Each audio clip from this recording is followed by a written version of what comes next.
Please don't scroll. I'm just trying to become a big content creator one day, but I have no supporters.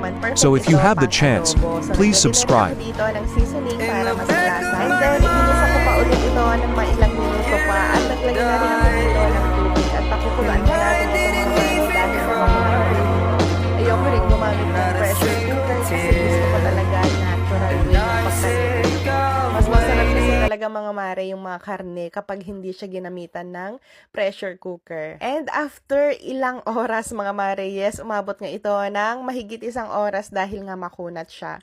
So ito na yung ating napakasarap na adobong manok. Hindi rin ako naglagay dito ng sili para makakain rin yung mga bata kasi gusto rin nila to. Gusto ko nga sana mga mare yung native na manok dahil talaga namang iba yung lasa no. Napakasarap talaga. Kahit pang tinola, pang adobo ay talaga namang perfect yun. Kaya nga lang wala talaga akong mabilhan dito sa amin. Kaya itong vantres na lang